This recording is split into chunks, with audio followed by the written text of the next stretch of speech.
And I want to look at the earliest of the resurrection accounts. The Gospel of Mark, chapter 16, verses 1 through 8. When the Sabbath was past, Mary Magdalene, Mary, the mother of James and Salome, brought spices so that they might go and anoint him. And very early on the first day of the week, when the sun had risen, they went to the tomb. And they were saying to one another, "Who will roll away the stone for us from the entrance of the tomb?" And looking up, they saw that the stone had been rolled back. It was very large. And entering the tomb, they saw a young man sitting on the right side, dressed in a white robe. And they were alarmed. And he said to them, "Do not be alarmed. You seek Jesus of Nazareth, who was crucified. He is risen. He is not here. See the place where they laid him. But go and tell his disciples and Peter, he is going ahead of you into Galilee. There you will see him, just as he told you." Trembling and bewildered, the women went out and fled the tomb. They said nothing to anyone because they were afraid. Would you bow your hearts with me for just a moment, please?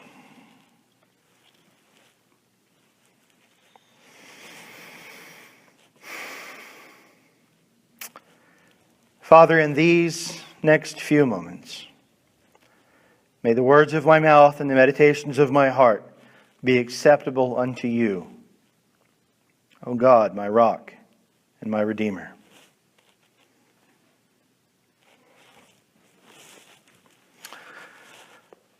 Wow. Yes, I'm going to be flying without notes today. So,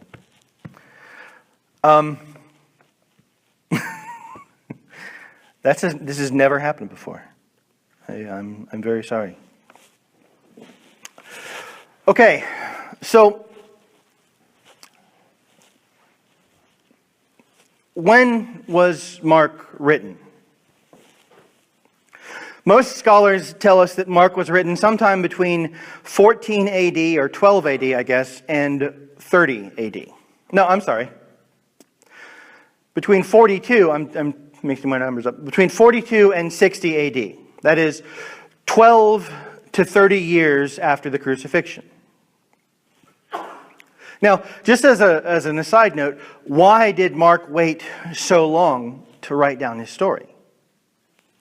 Because he believed that Jesus was coming back very soon.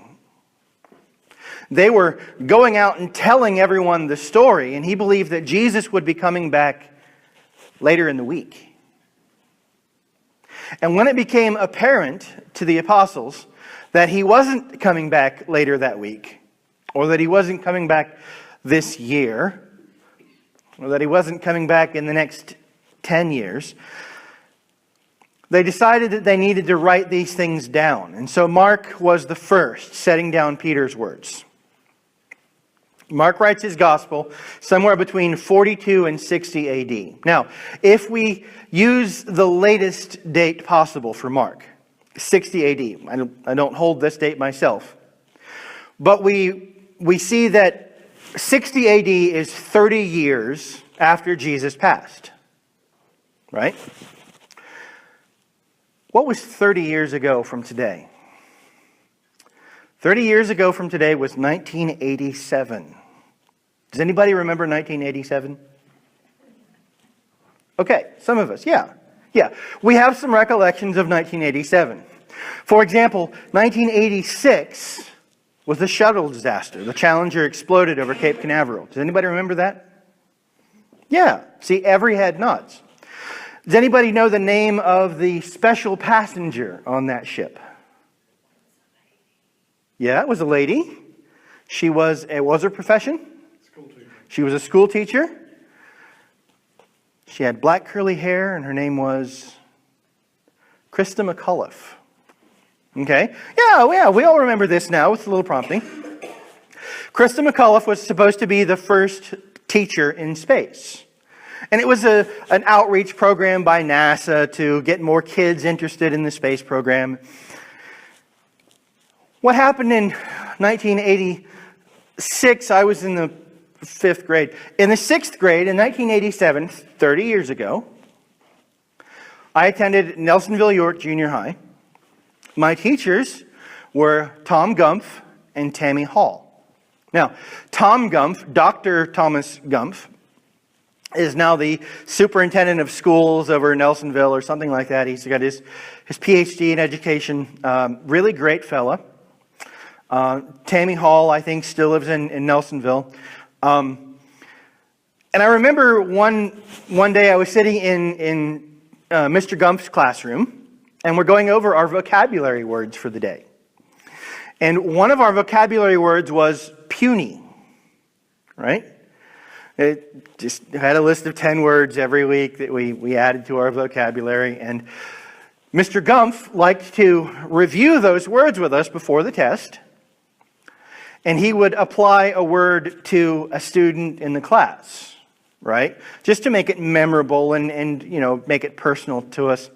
And I can still remember to this day, 30 years later, Mr. Gumpf saying, puny. It means weak, not strong. AJ has puny biceps. I love Dr. Gumpf. He's a great guy. But that was how he made the word memorable to us. That was 30 years ago. 30 years ago.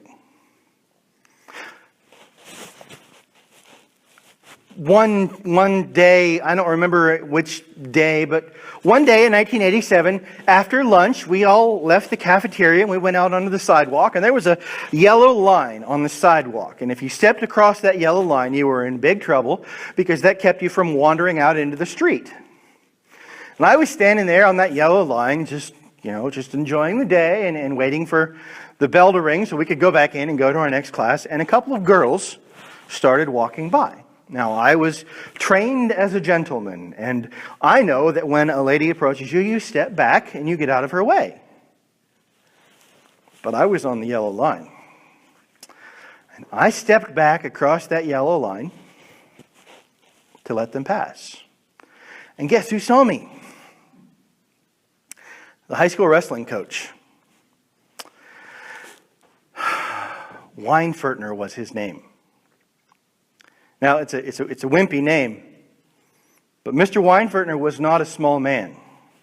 And this was 1987. So, they still executed corporal punishment in the schools in 1987, and I deserved one swat for stepping back across that line. And I remember pleading with Mr. Weinfertner. I said, please, don't tell my parents. I'll get in so much trouble. Just spank me here. Don't tell my parents. And he didn't. He didn't tell my parents. And I bent over the desk. Boom! And he was a big, powerful man.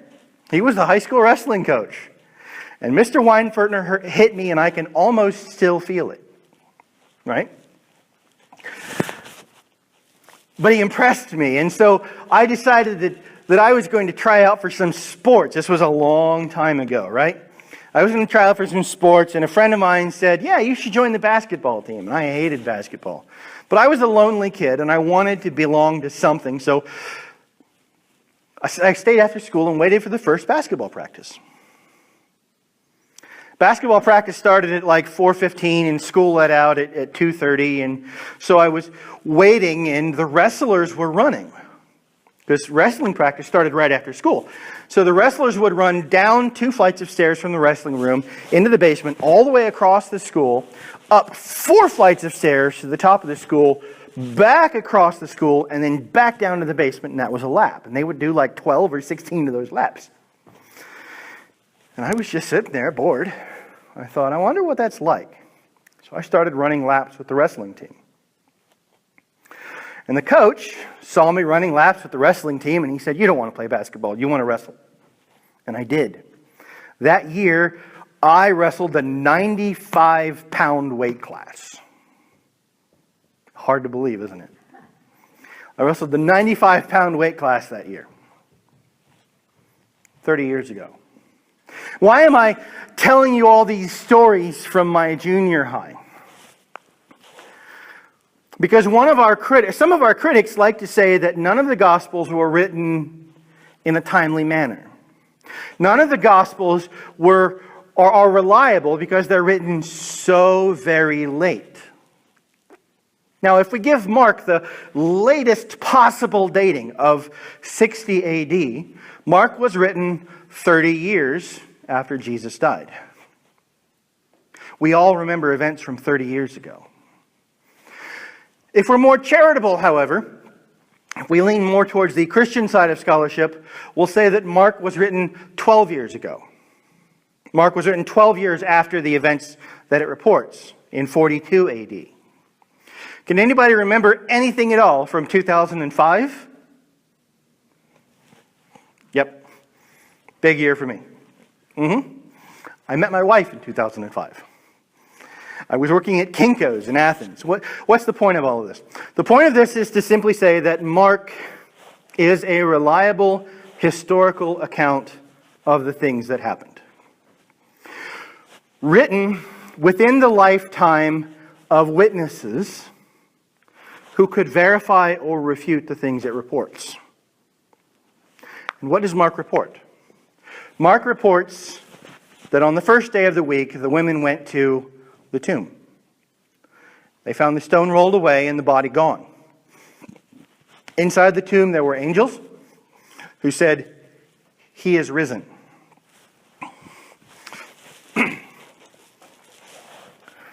Verse 6, "Do not be alarmed," they said. "You are looking for Jesus, the Nazarene, who was crucified. He has risen. He is not here. See the place where they laid him." Christianity was a thorn in the side of the Romans and a thorn in the side of the Pharisees. Why? Because we started off as a sect of Judaism. We met in the synagogues. Christians would teach in the synagogues, and they would score many converts. Many of the Jews left Judaism and became Christians. Not only that, but we sent out missionaries like Paul, who went all over the Mediterranean, Thomas, who went to India, Andrew, who went to Syria. And people converted to Christianity by the thousands. It spread like wildfire. So the Jews didn't like us because we were taking away from their power base. Why didn't the Romans like us? The rallying cry of the Roman Empire was Caesar Kyrios. Caesar is Lord. But the Christians wouldn't submit to a Roman Lord. The Christians wouldn't declare Caesar to be divine. They wouldn't worship him. They wouldn't bring their sacrifices to him. They stood up against that. And instead, they developed their own rallying cry, Jesu Kyrios. Jesus is Lord. Now, we still use that. We write it on bumper stickers and we post it on Facebook. We greet each other by saying, Jesus is Lord. We beat the Roman Empire. And that's a holdover from that. But the Romans hated us because we wouldn't bow down to their Caesar. And the Jews, the Pharisees, hated us because we were taking away from their position, their power. And both groups had reason to want to destroy fledgling Christianity. Now, what's the best way to do that? What's the best way to destroy Christianity, a religion that says Jesus is risen from the dead? You go to the tomb, you get the body, you put it on a big pole, and you parade it through the streets. Here he is. Here's Jesus. He's dead. He isn't risen. He didn't get up from the grave. He's still dead. Why are you worshiping him? Come back to Judaism. Go worship Caesar, because this Jesus stuff is a lie. Why didn't they do that? Why didn't they do that? Why didn't they crush Christianity in the bud? Why didn't they destroy this fledgling religion before it had a chance to take root? They wanted to. The Pharisees looked ahead and they saw this possibility. They said, he predicted his own death and resurrection. If the disciples come and steal the body away, then they can say he is risen. So the Pharisees go to Pilate and they say, we need a guard on the tomb. And Pilate says, take some soldiers and make it as secure as you can. So they station Roman guards outside the tomb. Now, does anybody know what the penalty is for a Roman soldier falling asleep on watch? Death. These guys didn't fall asleep on their watch. They never fell asleep on their watch because they were scared, literally, to death to do so. They were professional soldiers. They were the best soldiers in the world at that point. And the Pharisees send a detachment of Roman soldiers to guard the tomb of a dead man. Why? Because they want to make sure they have access to the body. If his disciples get this crazy idea that he's risen from the dead. 3 days later, the soldiers go back to their commander, and they can't explain what they've seen. Something happened, and they don't know what it was, and they don't know what it means, and it couldn't be what they saw. Surely we were drunk. Surely we were asleep. Surely something happened. And the Pharisees came to them and said, good, run with that. Tell them you fell asleep. And if it gets back to the governor, we read in Matthew chapter 28, if it gets back to the governor, we will protect you. Why did they need protection? Because the story was that they fell asleep and the governor would execute them. Now, this story finds its way into the Jewish Talmud, which some Jews even today believe to be Holy Scripture. If you ask the Jewish Talmud, it'll tell you that the guards fell asleep on watch. The apostles came and stole the body. And that's why the tomb is empty. What they can't explain is the empty tomb itself. Because they know they're making up a story. They know they're lying to the people. They know the guards didn't fall asleep. What they can't explain is the empty tomb itself. Paul tells us in 1 Corinthians chapter 15, if Christ is not raised, your faith is in vain. Again, he says, if Christ is not raised, we above all people are most to be pitied. Christianity is big and it's complex. It's difficult. There are a lot of things in Christian doctrine and Christian history and church politic that are way beyond my abilities. There are a lot of things I don't understand and I cannot understand. But I know, beyond any shadow of a doubt, that Christianity is true.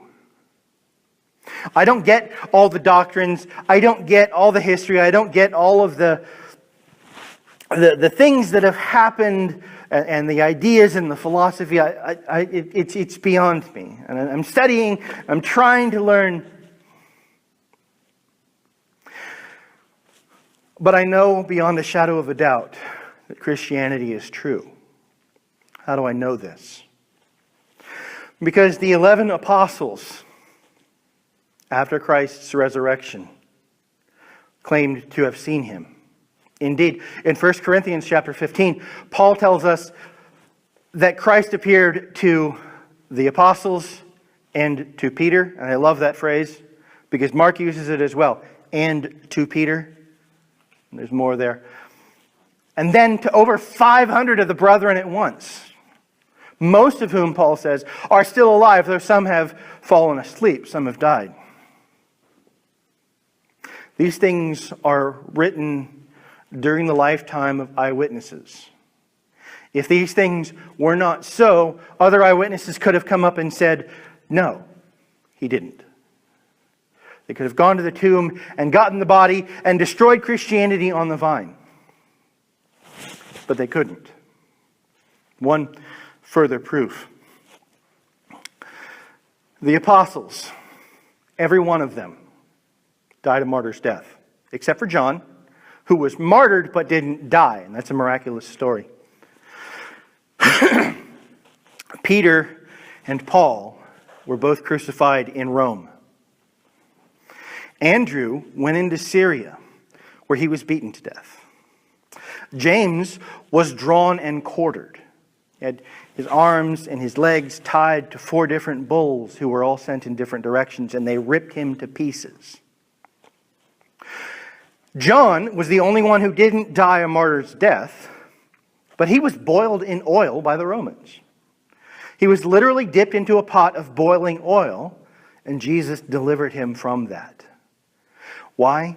Because John had work yet to do. His gospel and the revelation had not yet been written. But every other one of them died a painful, brutal death. And how could they have avoided those painful, brutal deaths? All they had to do is say, we made it up. We didn't actually see the risen Christ. He wasn't real. We just sort of envisioned him. We told this story. It was a joke. It was a big hoax. Ha. Don't kill me. All they had to do was to recant their story. Now, who would die for a lie? Who would willingly go to death for something you know is not true? Nobody. Nobody would do that.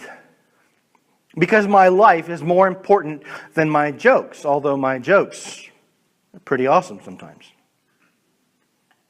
See, that makes everybody laugh. Thanks so much. My life is more important than my jokes. So Peter and Andrew and Paul and James, Thomas, they all went willingly to their deaths, proclaiming the triumphant risen Christ. How do I know that Jesus is alive? Because these men willingly laid down their lives to protect the truth. And in doing so, they cement their place in history. Now, if I were to die for my faith today, if I were to be dropped into a Muslim country and I would stand on the street corner and proclaim Jesus is Lord, and I were to be killed, what would my death mean? Only that I sincerely believed.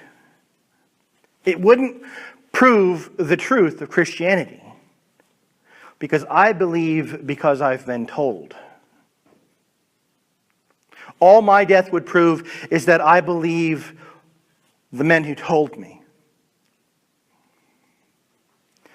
But when Peter and Andrew and James and Thomas and Jude, when they go to their deaths, they do it to prove what they have seen and touched and held in their hands. How do I know Christianity is true? Because of those 12 men. Because of the empty tomb. Because of the resurrection of Christ. And all the other stuff, all the difficult stuff, all the doctrine, all the history, all the philosophy, we'll get to it eventually. But Jesus is risen. And that's the truth.